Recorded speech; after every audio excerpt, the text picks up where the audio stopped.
What's up, Fathead family? Today I'm doing my very first interview with my good friend, Vasco. How's it going, bro? I'm doing good, bro. How you doing? I'm good, bro. How you feeling? Good. Just regular shit, you know. Round two for the people that don't know. Round two, yes. We had our first one. We lost all the footage and all the audio. It got completely cooked for one reason or another. I won't say why, but let's get straight into the questions. How did you first get into making music? I first got into making music simply just... I was listening to other songs and shit, music and shit, you know, with my friends, and mostly like rap and shit. And then I wanted to give it a shot just because like I thought it would sound tough, but that shit came out rough, bro. But yeah, in the beginning, I started making music on Audacity. On my, like really old. Like, I feel like we all did. Yeah, my it was like an old Windows computer and shit. That's how it be, bro. That's how I started. Yeah. Though. Who were you listening to that wanted you to get into making music? Like Uzi and Trippie Redd. Yeah, I know you're big into Trippie Redd. Yeah, that's not my favorite artist, but first it was Uzi, because I remember I was on the school bus one time, like in middle school, and someone was just playing Uzi. I had no idea who that was, because the only thing I really knew was just like shit on the radio. My sister put me on a Uzi really early. Yeah, it was crazy. That run was crazy. Like 2016. How would you describe now that you're past your elementary era? How would you describe your current sound or style? I don't really see it like too deep. I really see it more of just like a good time. You know, like I see my music as just like something you want to play if you're just like, you know, trying to turn up out with your friends, or you trying to smoke, like just whatever. It's nothing like really deep. You know what I'm saying? That makes sense. Shit. Yeah, just like something to turn up to. Yeah. Who specifically? I know you said Trippie Redd, but who specifically in your life that like inspires you creatively? That's a good ass question. I'd probably say my uncle. My uncle, he is like in a band.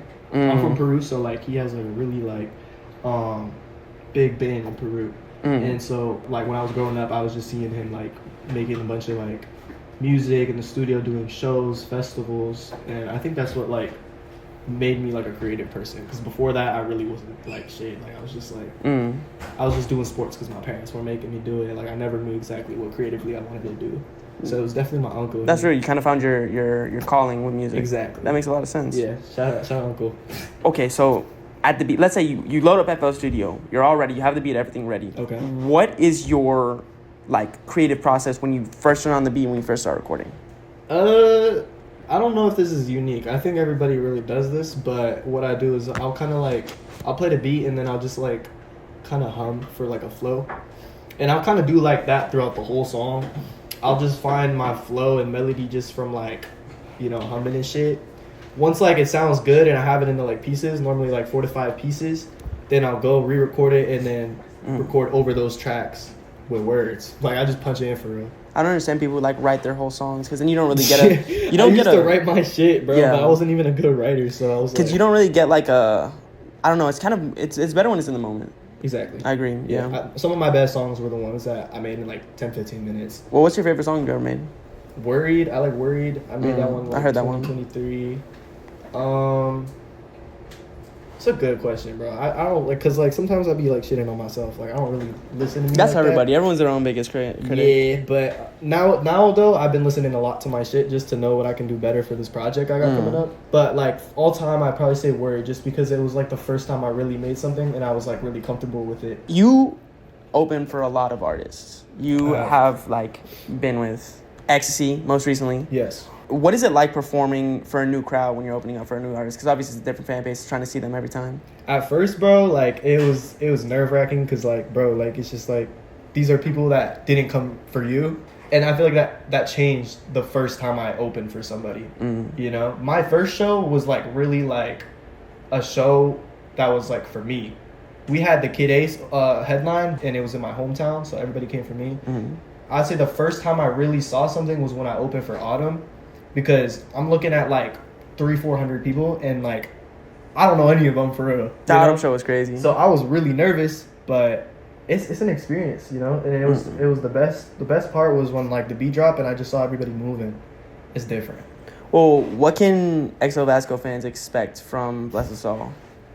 They can expect like just shit that you probably haven't heard from me, because I'm like inspired by a lot of artists, and you're gonna definitely see that. You're gonna see like Trippie Redd inspiration.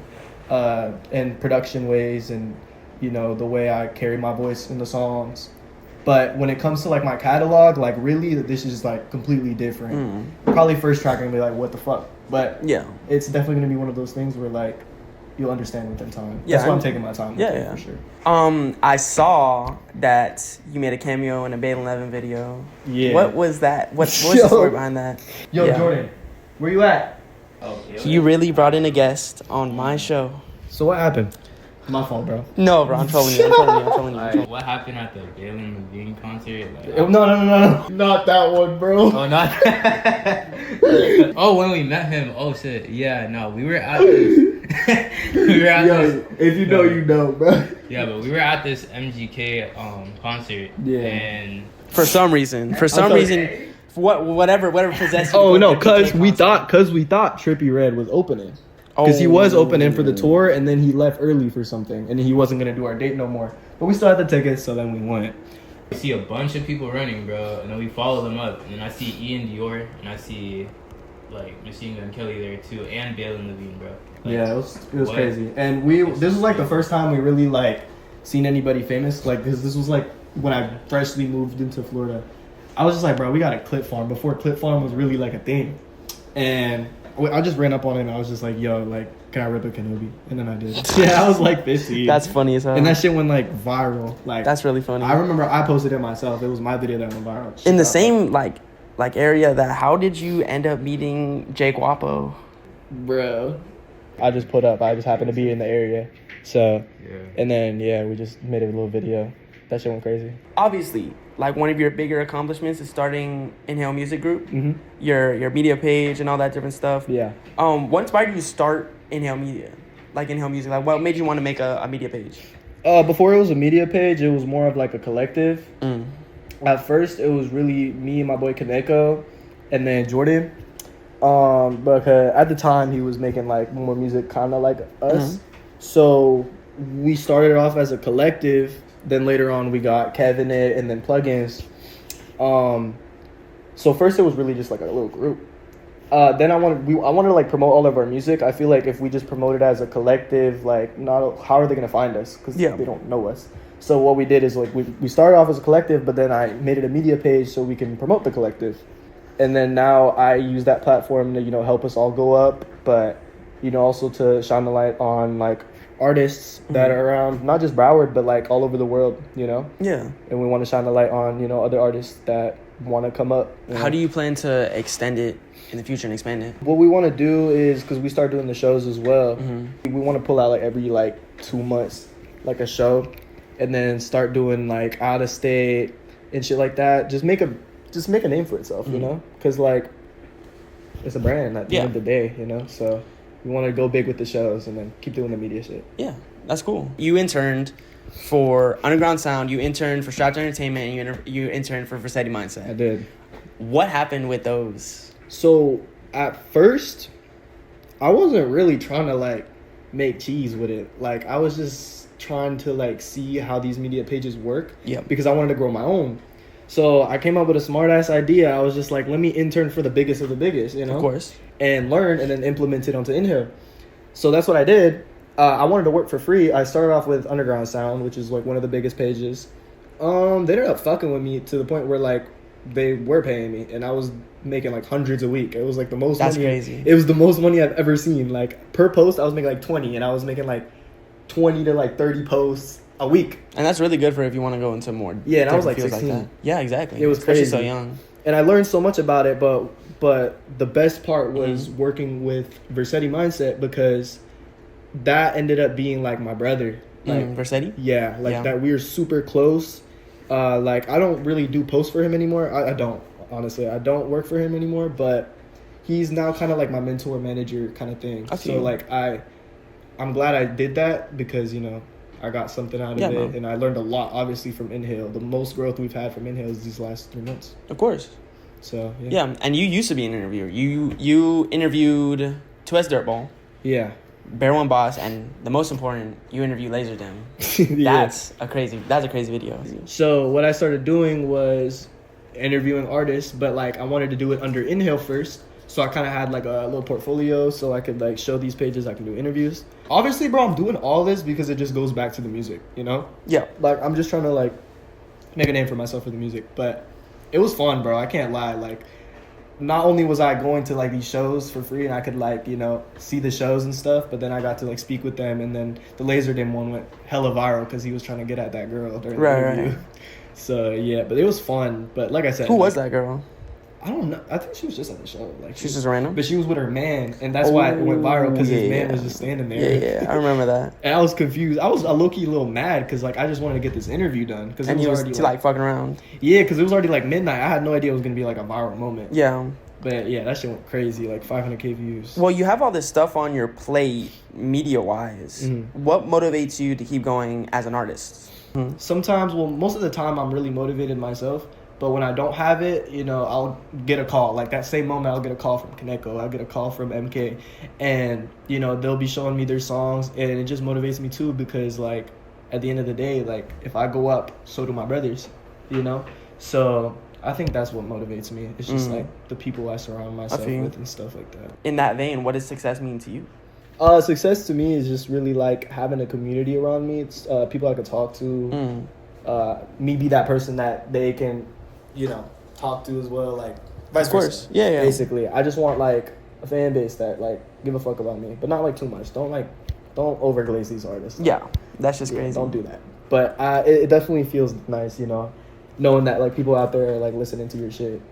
Well, being an underground artist in general, you're gonna get hate. So how do you handle like hate and negativity and like doubt from people?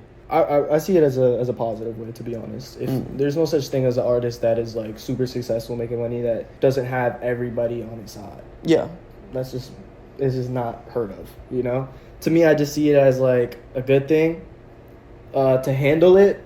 To be honest, like it's different with everybody. It don't really matter to me that much. But if I had to say, like, if you were an artist, like, bro, just like take it as motivation. To be honest. Yeah, I feel.